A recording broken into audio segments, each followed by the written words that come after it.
On a Halloween edition of Locked On Hawkeyes, we got the scariest Hawkeye fan out there, Biz, with us here today. We got some spooky theories for you. We're going to get into new expectations for Iowa with the new quarterback and what's left to play for the Hawkeyes all today. Locked On Hawkeyes.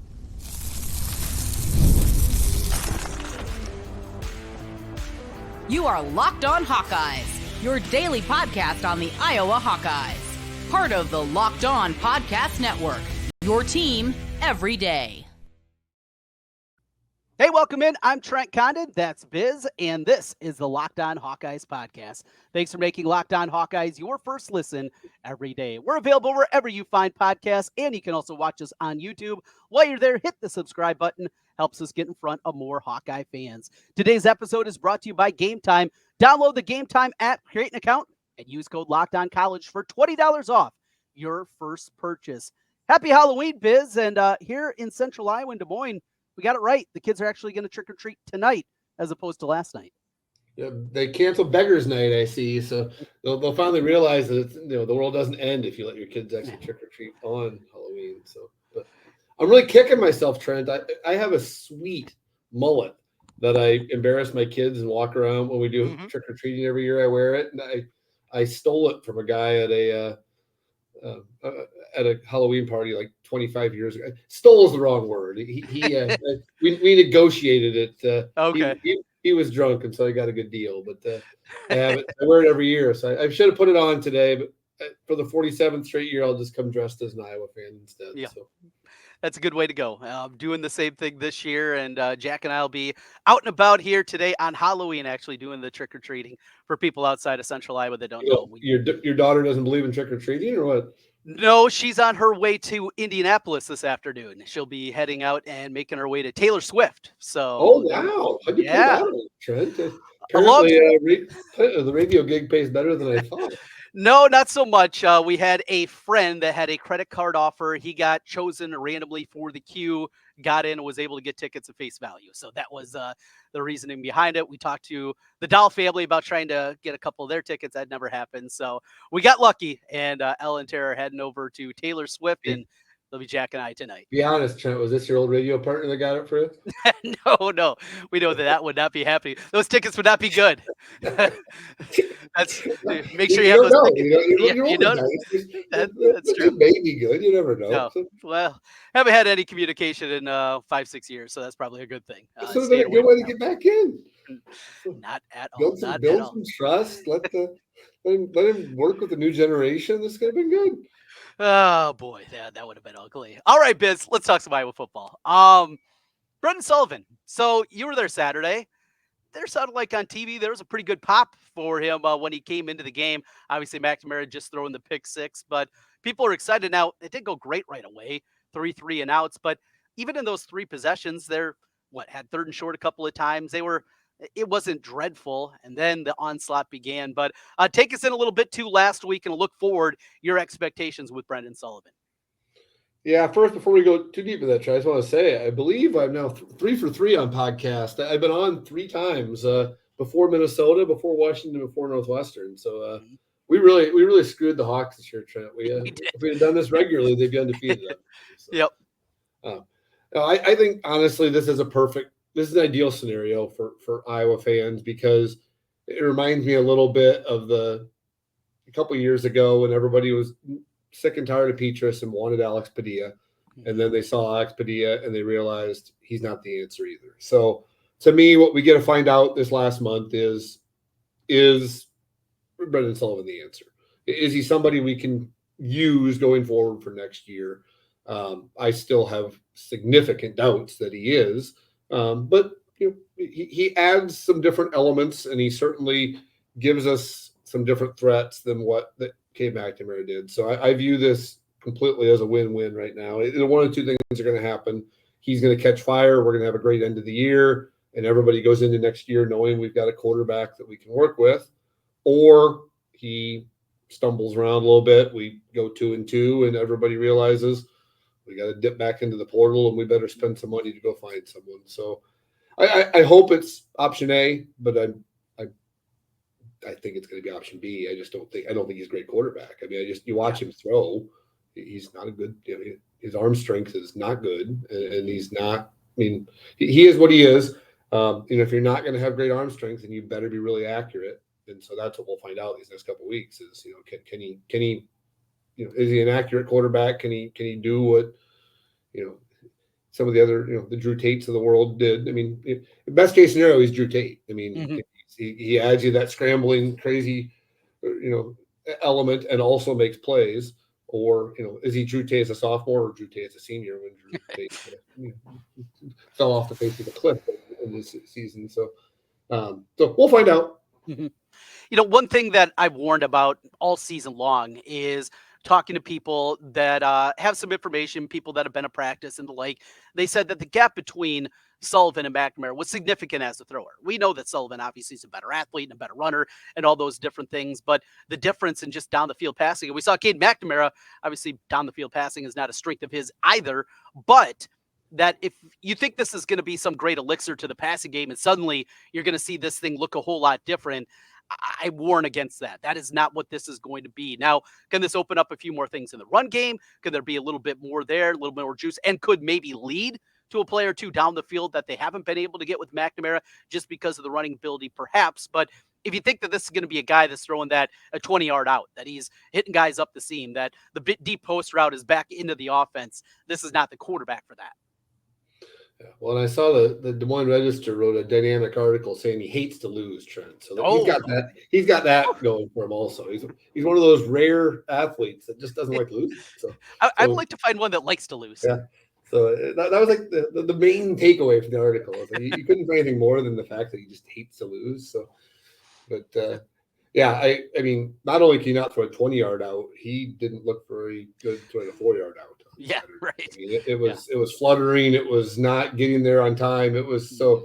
I don't know. I mean, I hope I'm wrong, but I don't see this ending well with him either. So defense looked obviously a ton better, and now Northwestern's not good by any means, and they're brutal offensively, but getting Castro back in there, boy, was so significant. And, it led me just missing one guy against Michigan State with Castro not in there and just how bad that team looked. And they still had Jay Higgins and the whole defensive line and Nick Jackson on and out there. You mentioned next year and wondering if I was going to have the quarterback for next season. And we'll see with Sullivan here. Boy, talk about some work to do in the portal defensively. I was just thinking towards next year, and it is going to look completely different out there. Got to get scary in a hurry. I know they're excited about some of the young guys, but this Iowa football program is going to have to do a lot of work in the portal. They got 9 guys 2 years ago, so it's not like Kirk is unable or refuses to do it. He's shown the ability that he is willing to do it, but they got a lot of work to do when it comes to the portal. And I don't know, I don't hear nearly as much about the Swarm Collective. I know you're a member. I'm a member of it, but you just don't hear as much about the collective, and they're going to have to probably be beating down the doors here coming up in December. Yeah, I guess when it comes to the Swarm Collective, I guess I'm of the thought process that it really doesn't matter how many individual donors you have. It matters that you have the big donors. Yeah. I mean, Oregon is what it is, not because they have more individual donors. They have Phil Knight. Yeah. And Ohio State's got a couple big donors. I mean, it sounds like Michigan is now in on the number 1 quarterback of the nation because the jackass that runs Barstool Sports is involved. And it's just,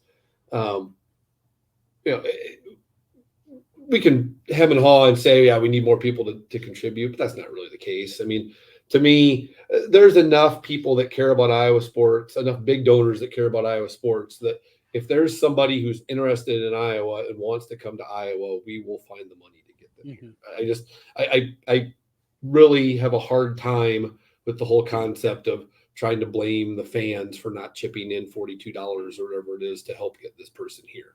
Yeah. This is big boy sports. And if we want to bring someone here, they'll find the people that can do it. So I'm not too worried about it. The question is, the bigger worry for me is, if you're a really good quarterback or you're a really good skilled player, why do you want to come here right now? I mean, there's not this track record that shows you're going to be successful here. You're not going to get developed as a quarterback right now. I mean, and believe me, I hope I'm wrong. I hope Tim Lester is the answer to that. But in the last decade, there hasn't been a single quarterback that's been developed here, and there hasn't been a single wide receiver that has been. I mean, I know Amir Smith-Marsette's in the NFL and things like that, but for the most part, you're not getting developed the way you want to. And so that's the bigger worry to me is who's going to want to come here. Who's going to be like, yeah, I think I'm not worried about the money. We'll find the money. The worry is, can we find someone who's like, yeah, this is where I want to be, and this is where I think I'll get developed and be a great quarterback.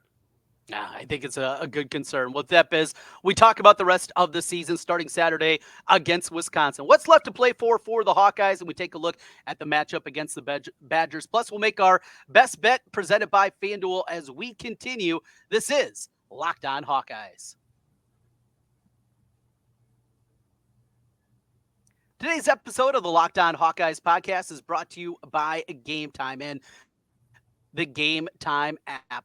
Game Time has a great new feature. It is called Game Time Picks, makes getting tickets to see your favorite teams play live even easier. Game Time Picks filters out the fluff to show you only incredible deals on great seats so you don't have to waste time searching through thousands of tickets. Big game coming up this weekend. Obviously sold out at Kinnick Stadium with Wisconsin. They got you covered there. Maybe you're looking for an NFL game, NBA, NHL. They are underway. Maybe you're looking for Taylor Swift tickets. They got you covered on the Game Time app. My favorite feature is the all-in pricing, showing you the total upfront. Toggle the feature and no surprise fees at checkout. Plus, you can get a panoramic view from your seat inside the stadium. Never been there before. They got you covered right there on the Game Time app. Take the guesswork out of buying tickets with Game Time Picks.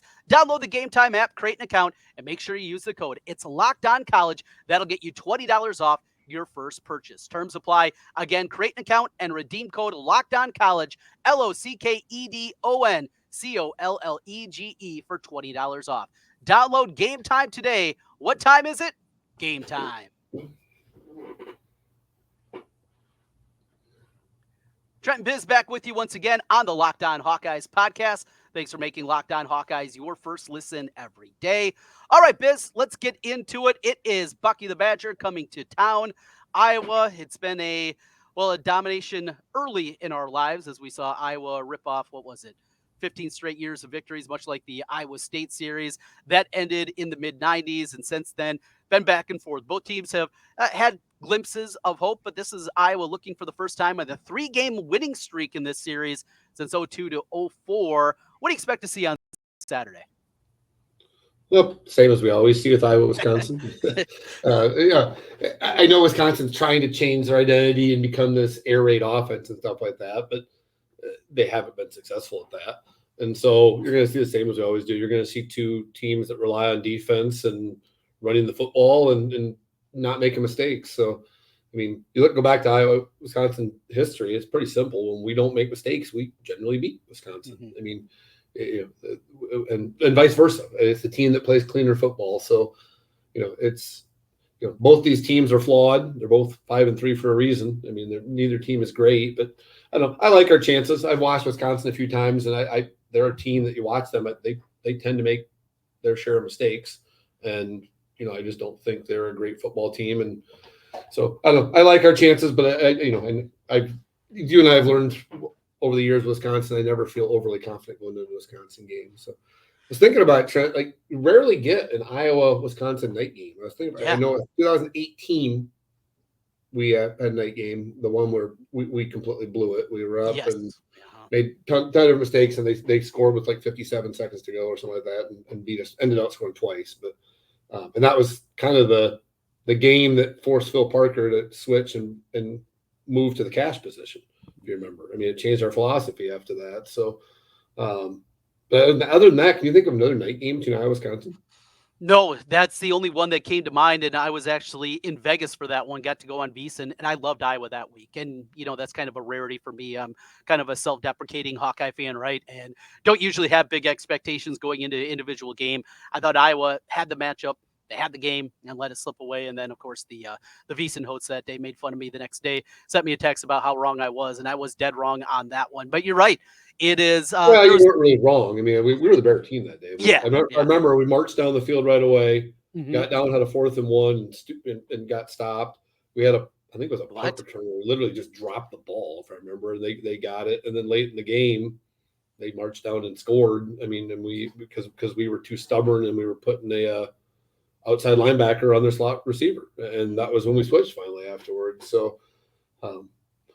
Yeah, so I mean, it's the same thing I said earlier. It really comes down to whoever plays cleaner football. We didn't play clean football that day, and if we don't play clean football on Saturday night, we'll probably lose again. So I mean, we need to put 4 quarters together. And fortunately, the last 2 times at home, against Washington and Northwestern, we didn't play perfect football, but the last 3 quarters of both those games, we played really good football. The biggest element for this, Braden Locke. And I said a week ago against Penn State, if Braden Locke doesn't turn it over, I think Wisconsin wins that football game. And I still believe that. If they wouldn't have turned it over, I think they would have beat Penn State. Alas, that didn't happen because that's what Braden Locke does. Now, the unfortunate part, as we said this 2 weeks ago when we were going up against Childs and Michigan State, he was a turnover-prone quarterback.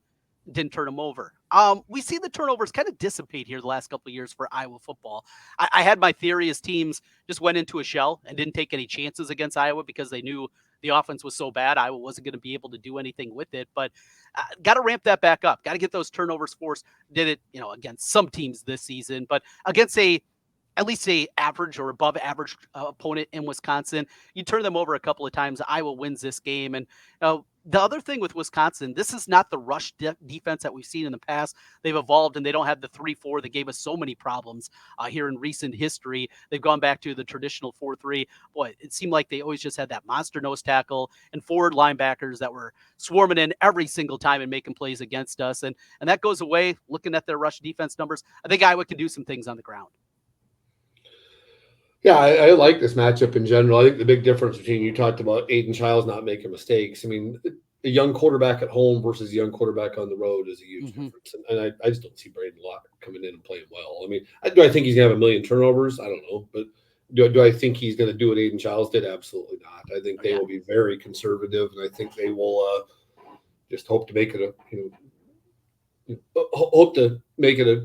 17-14 game and see how it goes. I don't see Wisconsin being aggressive at all on Saturday night. So, but maybe I'm wrong. So we'll see. So, but I watching Braden Locke, I've never come away being like, man, that's a guy who's on the verge of greatness. I mean, Aiden Childs has the ability to scramble. Aiden Childs, a year or 2 down the road is going to be a really good quarterback. I think Braden Locke's ceiling is significantly different than Aiden Childs. So there's a reason they brought in a person from the portal, and he was not the starter for the year. Yeah. One more question for you. Look at this game, UCLA next Friday, and then, of course, a bye week before Maryland and Nebraska to wrap up. There's no college football playoff. There's no championship to play for. There's nothing like that.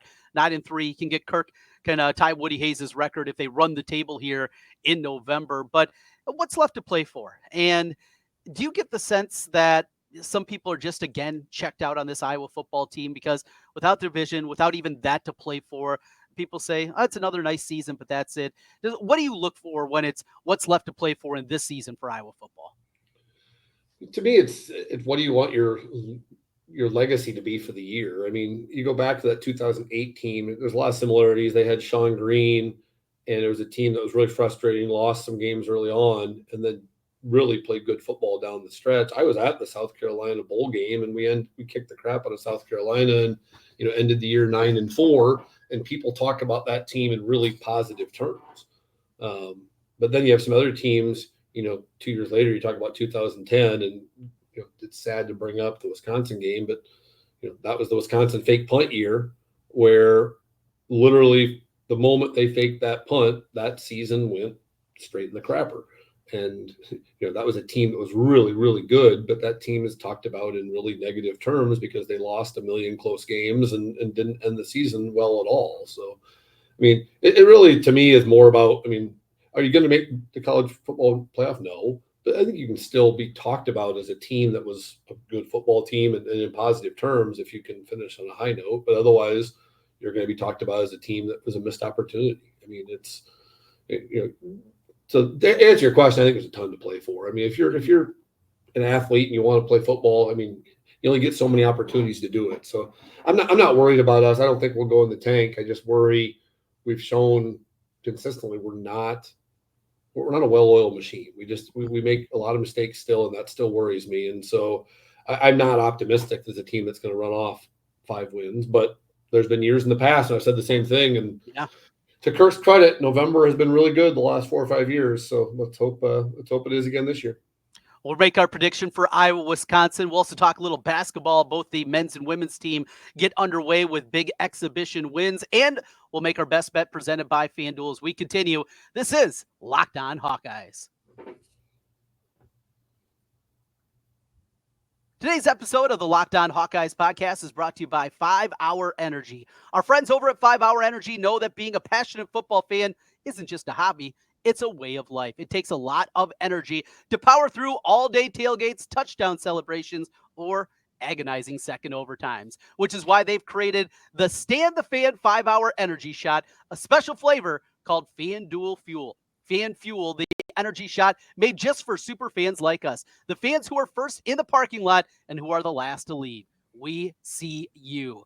What gives me a fan fuel shot this week? It's just the matchup against Wisconsin. Get excited about this one. We know it's going to be a power slugfest playing for the Bull, one of my favorites each and every week, and a little fan fuel for you this week. 5 Hour Energy knows that no matter what team you root for, being a fan requires heart, soul, and a whole lot of energy. Whether you're prepping for a big tailgate, ironing your jersey, your game day to-do list is always a mile long. That's why the limited edition Stand the Fan 5 Hour Energy Shot is here to help keep you fueled throughout the season. What's your fan fuel this week? Whatever it is, do it with a 5 Hour Energy. Available on 5hourenergy.com. That's 5hourenergy.com and shipped nationwide.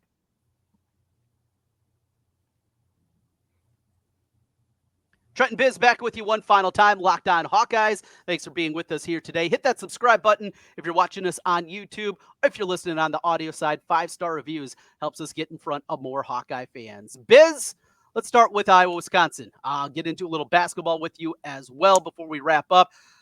I like Iowa against Wisconsin, and normally when that happens, I hate myself afterwards. I'm confident laying the field goal that's out there right now at FanDuel. What do you see in this one? And I was becoming over machine on top of it. You taking the over? No, I'm actually going to take the under this one. I think we have been an over machine. I agree with you, but like I said earlier, I think both these two teams. Every game with Iowa, Wisconsin's a slugfest. I see Wisconsin coming in very conservative. I think, like you said, I think they will. They will try to do what the good teams have done, which is stay really patient and just kind of pound us to death.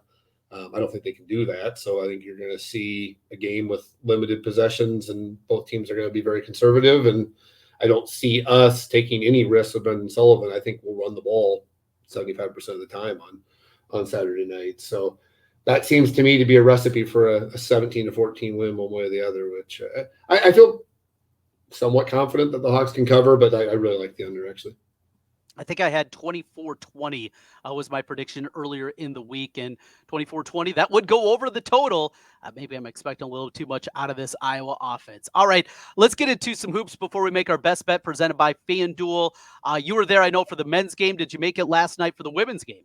I did not. I had to coach a second grade basketball practice, Trent. So that was that was rough. So, but our friend Statboy did go, and I got his breakdown of the game. If you want the quick summary. Yes, absolutely. All right. So I told him to give me a scouting report. In general, big fan of Lucy Olson. Big fan of the three freshmen that Hayden, Stremlow, and I'm gonna butcher the last name. Is it Mulaney? Is that pronounced? Mulaney, I think I believe so. We'll get it right by the end of the season. Yeah. But on the flip side, feels that Levine definitely needs a red shirt, and said that if either Ediger or Gamfey get minutes, we're in big trouble. So okay. So there's your breakdown. Is positive on most of the new folks coming in. A couple of the returnees, not so much. So. One of my favorite ones that I saw was, I believe Lucy Olson was like plus 53 and plus minus when she was on the floor, something ridiculous like that. Missouri Western, not up to the task in that one. Also interested to see Hayden out there. She was under the weather, and I thought she looked pretty good in, the 15 minutes of game time or so that I saw. Flipping it on the BTN Plus app a couple of times last night. You're right, Gyamfi really struggled shooting the ball, much to the chagrin of our boy Beef, who's a Johnston guy up there. What else was a takeaway? You just need to focus on being an influencer, Trent. That's right. And Kylie Feuerbach, look, she's got to shoot the basketball. if she's a decent defender, if she can shoot the basketball, though, that's going a long way for her going from playing 12 to 15 minutes a game or approaching 20 minutes a game. You're going to need that, I believe, out of Feuerbach. And we'll see this team, obviously, getting a Folger back is going to completely change the complexion of that one. They're a tournament team at minimum. I think there's a more upside than that. I think this can be a team fighting for a top 4 seed, top 5 seed, something like that, kind of on the fringes of the top 25 throughout the course of the year. And we'll see as we get to the NCAA tournament. You were there Friday night, though, for the men. A lot of new faces out there. My biggest surprise. Well, my biggest surprise is we didn't see many of the new faces. I was going to say, not really. There were a lot of new faces, but they weren't out there. Yeah. Playing the starters a ton in that one. Your takeaway? My takeaway is it looked like the same old Hawks. Defense was optional again, and I can't for the life of me understand why we didn't play the new guys. I get it. It was a somewhat close game, and you don't want to be embarrassed and lose your exhibition, but why do we need Peyton Sanford to play 34 minutes or whatever he did? Like, we know what we got in Peyton Sanford. We know what we've got. I mean, the positives are we have 3 really good basketball players. Sanford, Dix, and Freeman are all really good. Like all 3 are capable of potentially being all Big Ten players. Outside of those 3, there's a lot of question marks, and I don't think any of those question marks got answered on the exhibition, which you don't really expect it to get all of them, but I would have liked a couple of them to be answered. I was not impressed with Harding. I just don't think he, defensively especially, I mean, they were just blowing by him. He's just not, and the young guys, Thowell played like until the last 4 minutes of the game. I think he played like 4 minutes, and the second half it was ridiculous because he was the last person off the bench. He came in for 1 possession, and then Fran threw a hissy fit and benched them all.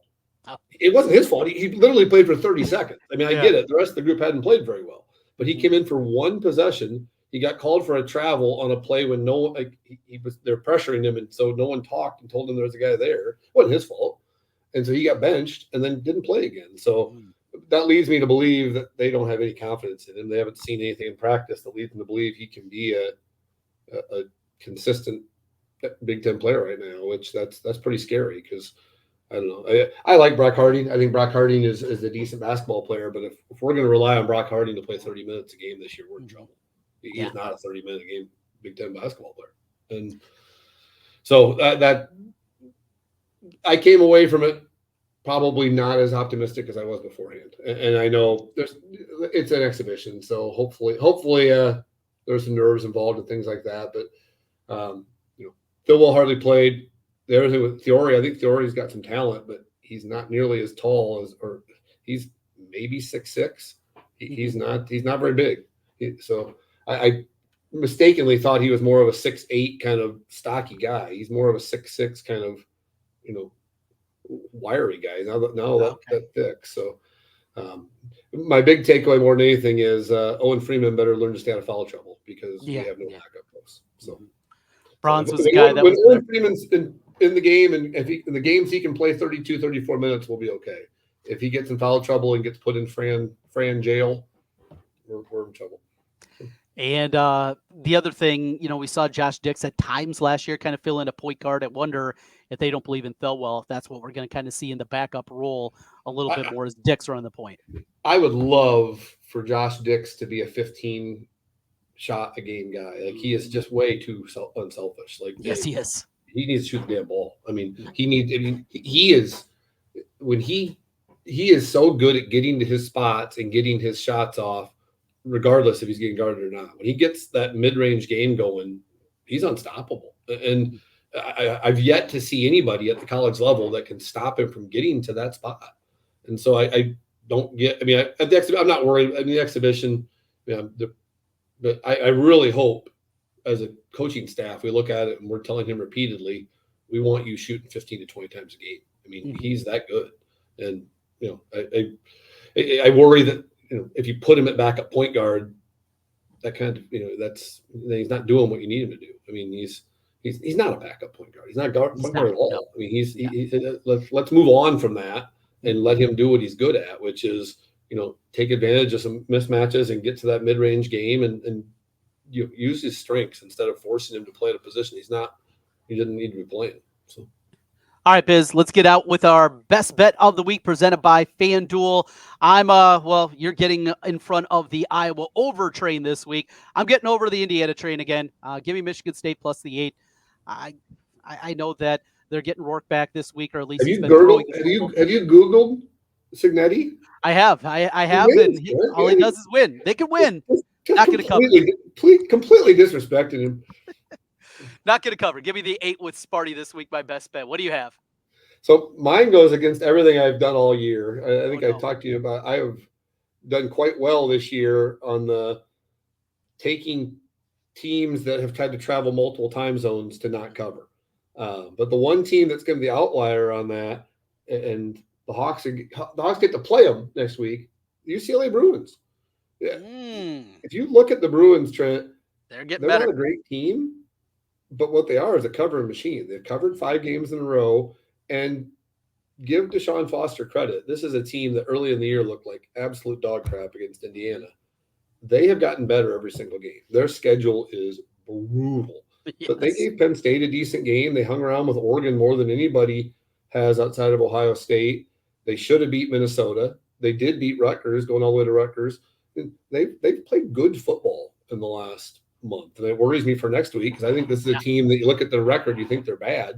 I don't think they're that bad. I think they're a middle-of-the-road Big Ten team, and I think they're going to play another middle-of-the-road Big Ten team. And to me, there's a perfect letdown situation for Nebraska. You just put all your eggs in one basket, and you spent all week bitching about the officiating and crying about all these things. And I just think it's a letdown situation. So give me the UCLA's getting a touchdown. Get 2 teams I think that are in very similar situations. They're both very average.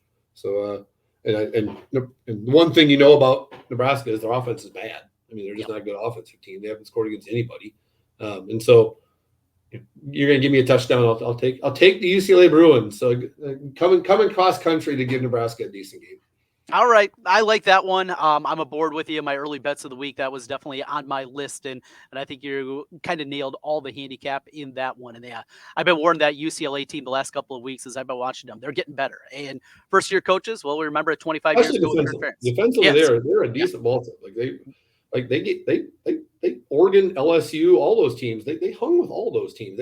They have played an absurdly difficult schedule. I mean, their schedule might be, up to this point, at least, one of the hardest in the nation. I mean, and their record shows that they're not a great team, but they've gotten better every week. With that, we're out of time. Biz, enjoy the Halloween festivities and enjoy Kinnick Stadium. A night game against Wisconsin, always fun with that one. We'll talk to you again next week, Biz. All right, go Hawks.